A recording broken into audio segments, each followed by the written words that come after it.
Hello everyone, welcome back to study centre. मेरे ख्याल से आपने अभी तक हमने जो हेनरी फयोल के प्रिंसिपल्स ऑफ मैनेजमेंट कितने 14 प्रिंसिपल्स ऑफ मैनेजमेंट कवर किए थे वो कंप्लीट कर लिए होंगे। अगर नहीं किए हैं तो मैं लिंक डिस्क्रिप्शन में दे दूंगी, आप उसको कंप्लीट करके जल्दी से एफ.डब्ल्यू. टेलर के साइंटिफिक मैनेजमेंट या साइंटिफिक प्रिंसिपल में आ जाना। आज हम पढ़ने वाले हैं अबाउट हेनरी एफ.डब्ल्यू. टेलर और उसके साइंटिफिक प्रिंसिपल्स ऑफ मैनेजमेंट। उसने हमने हेनरी फयोल के अभी तक पढ़ लिए और हमने 14 प्रिंसिपल पढ़े। वो ऑलरेडी किसकी बात करता है? प्रैक्टिकल नॉलेज की, कि काम कैसे करना है उसकी। अभी इस वीडियो में हम लोग कंप्लीट बात करेंगे। इसने 4 टोटल प्रिंसिपल दिए, वो भी साइंटिफिक मैनेजमेंट पे बेस्ड है। ठीक है। हेनरी फयोल, उनका जन्म हुआ था कहाँ? यूएसए में सन 1856 में हुआ था। 1878 में उन्होंने एक मिडवेल नाम की कंपनी है उसको ज्वाइन किया, स्टील कंपनी में, और वहां एज अ मैकेनिकल इंजीनियर वो काम कर रहे थे। उस टाइम पे उनका पूरा फोकस ये था कि वो अपनी जितनी भी टेक्निक्स है वो एज अ साइंटिफिकली टेक्निक्स को अप्लाई करें मैनेजमेंट को आगे बढ़ाने के लिए। इसके साथ साथ उनका जो मेन फोकस रहता था वो ऑप्टिमम यूटिलाइजेशन ऑफ रिसोर्सेज और मैक्सिमम एफिशिएंसी पे रहता था। अगर मैं बोलूं तो वो सिर्फ साइंटिफिक मेथड लगा के साइंस पे बात करते थे और वो सिर्फ ये देखते थे कि कितना इफेक्टिवली और एफिशिएंटली हमारा काम हो सकता है। हम लोग किसकी बात कर रहे हैं? एफ.डब्ल्यू. टेलर की बात कर रहे हैं। ठीक है। आज इस वीडियो में हम पूरा पढ़ेंगे scientific management by F W. Taylor और हम लोग पढ़ेंगे scientific principle of management by F W. Taylor. और वो ये भी देखते थे कि वो बोलते थे कि हमें हमेशा रूल ऑफ थंब को नहीं यूज करना चाहिए। अपार्ट फ्रॉम दैट हम साइंटिफिक मैनेजमेंट या साइंटिफिक रूल्स के आगे ले रहे हैं। इसका मतलब ये है कि रूल ऑफ थंब मतलब अगर हम किसी के अंडर काम कर रहे हैं, वो जैसा हमको डायरेक्ट करेगा हम वैसा ही काम करेंगे। इसमें हमारा कोई पर्सनल एप्लीकेशन, हमारे कोई स्किल, हमारे कोई आइडियाज ऐड हुए क्या? नहीं। मतलब ये रूल ऑफ थंब है, 1% रूल है, और उसको हटा के हम लोग को साइंटिफिक मैनेजमेंट ला के साइंस के बेसिस पे सब स्टडी करके अपने काम को एफिशिएंटली कराना। ठीक है। तो डेफिनेशन देखते हैं साइंटिफिक मैनेजमेंट की। आई होप आपको मीनिंग समझ में आ गई। डेफिनेशन देखने के बाद हम डील करेंगे about 4 scientific principles of management. इसकी डेफिनेशन पे बोलूं तो application of science for each and every element of management. ये साइंटिफिक मैनेजमेंट ये बोलता है कि there must be application of science. अगर हम कुछ भी मैनेजमेंट का काम कर रहे हैं तो उसमें साइंस के जो रूल रहते हैं उसको अप्लाई करना जरूरी है। I mean tried and tested, जो कि प्रूवन है वैसा। उसके बाद अगर इसकी प्रॉपर आप डेफिनेशन देखोगे तो डेफिनेशन ये बोलती है knowing exactly what you want man to do. पहले आपको जानना है knowing exactly what you want man to do, आप क्या कौन सा काम करवाना चाहते हो।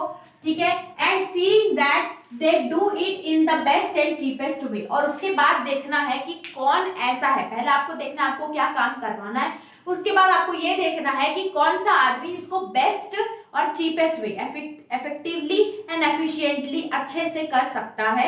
ये होता है हमारा साइंटिफिक मैनेजमेंट। अपना वर्क आइडेंटिफाई करो, फिर फाइंड आउट करो कि स्किल के अकॉर्डिंग कौन बहुत अच्छा कर सकता है। या आप इसकी डेफिनेशन लिख सकते हो और साइंटिफिक मैनेजमेंट की डेफिनेशन आप लिख सकते हो कि साइंस को हर फील्ड में अप्लाई करना in the field of management, उसको बोलते हैं हम लोग साइंटिफिक मैनेजमेंट। अब जो 4 प्रिंसिपल किसने दिए? हमारे एफ.डब्ल्यू. टेलर है, उससे डील करते हैं। Scientific principle of management. Principles क्या है? पहला आता है science not rule of thumb. Rule of thumb मैंने आपको बताया कि single person rule. Single person rule मतलब एक जो रहेगा ये सबको गाइड करेगा, सारे डिसीजंस यही बताएगा, जितने भी डिसीजन होंगे वो यही बताएगा, क्या कैसे काम करना है यही बताएगा। इंस्टेड ऑफ दैट कि ये नहीं देखेगा कि पास्ट एक्सपीरियंस से इसने जो सीखा है वो ही ये इसको यूज करेगा, उसको वो बताएगा कि ऐसा ही होगा। और साइंस ये एफ.डब्ल्यू. टेलर बोल रहा है कि साइंस के अकॉर्डिंग चलो उस टाइम पे उस जगह पे जो रिक्वायरमेंट है और कौन सा पर्सन उसको अच्छे से कर सकता है उसको देख के काम कराना चाहिए। ये नहीं कि जो एक डिक्टेटरशिप चल रही है कि एक पर्सन ही गाइड करेगा वो। तो इसको बोल सकते हैं रूल ऑफ थंब को सिंगल पर्सन रूल, अगर हम लोग बोल सकते हैं। कौन सा?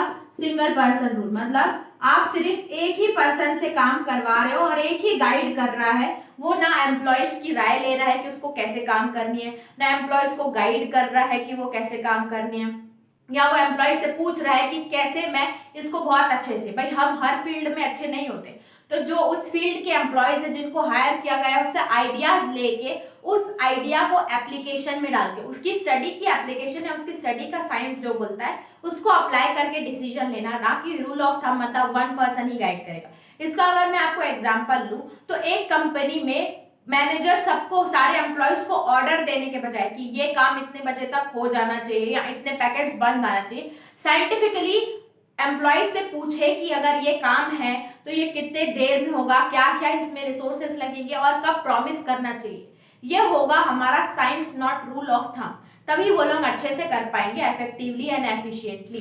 देखा जाए तो must be thinking before doing, इसका मतलब कोई भी काम करने से पहले सोचना है, उसको करने से पहले। ये नहीं कि पास्ट एक्सपीरियंस ऐसा था तो जो मैनेजर है वो बोलेगा नहीं ये ऐसा ही करो, ऐसा डिक्टेटरशिप में। उसके पास साइंटिफिक इंक्वायरी, सारे काम को करने से पहले उसकी साइंटिफिक इंक्वायरी को करना जरूरी है, ठीक है। उसके बाद आता है नेक्स्ट हमारा harmony not Discord. Harmony not Discord ये बोलता है कि सबको इक्वल ट्रीटमेंट मिलना चाहिए, जितने भी एम्प्लॉयज है अपर लेवल लोअर लेवल सबको इक्वली इन्वॉल्व करना चाहिए सारे डिसीजन मेकिंग में, और there must be unity among each other. कोई भी बायसनेस नहीं होनी चाहिए कि ये पर्सन छोटा है या बड़ा है या सबऑर्डिनेट या सुपीरियर के बीच में, एक हार्मोनी रहनी चाहिए। जैसे कि अगर वो उसका टास्क कंप्लीट हो गया है तो आप जाके उसकी हेल्प करो, ये ना कि होता क्या है जनरली अगर हम काम करते हैं तो एक ऑर्गेनाइजेशन में दो ग्रुप्स बढ़ जाते हैं, दो ग्रुप्स, और उस ग्रुप में अगर कोई इन्वॉल्व नहीं है तो उसको लेफ्ट आउट फील होगा कि मैं इस ऑर्गेनाइजेशन का पार्ट ही नहीं हूँ। और अगर दो ग्रुप्स में राइवरी है एक दूसरे के बीच में तो वो दोनों एक दूसरे के अगेंस्ट काम करेंगे, एक कंपनी के लिए हार्मनी से नहीं काम करेंगे। तो हार्मनी नॉट डिस्कॉर्ड यही बोलता है कि हमें मिलजुल के अच्छे से काम करना चाहिए। इसमें एक टर्म आता है मेंटल रेवोल्यूशन। मेंटल रेवोल्यूशन मतलब एक मैनेजर को ध्यान रखना चाहिए कि जो एटीट्यूड है अगर ये ऐसा आ रहा है तो उन लोगों का attitude towards each other change होना चाहिए, complete change of outlook and attitude among, एक दूसरे के लिए जो एटीट्यूड है उसको चेंज करके अच्छे से काम करना फॉर ईच अदर, उसको बोलते हैं। फिर आता है थर्ड हमारा cooperation not individualism. Cooperation not individualism ये बोलता है कि एक ऑर्गेनाइजेशन में सबको कॉपरेट करके काम करना चाहिए अगर उनके पास कोई टास्क है तो, ठीक है। इंडिविजुअलिज्म नहीं, एक को अलग करके अलग अलग काम नहीं कर सकते, सबको सारे काम में इन्वॉल्व करके काम करना होता है, बहुत ही इजी होता है। जैसे कि अगर फॉर एग्जांपल अगर मैं बोलूं कि एक काम दे दिया है तो सिर्फ एक के ऊपर ही स्ट्रेस नहीं आना चाहिए, वो सब उस टास्क का पार्टिसिपेंट्स होने चाहिए, इसमें बायसनेस नहीं आएगी।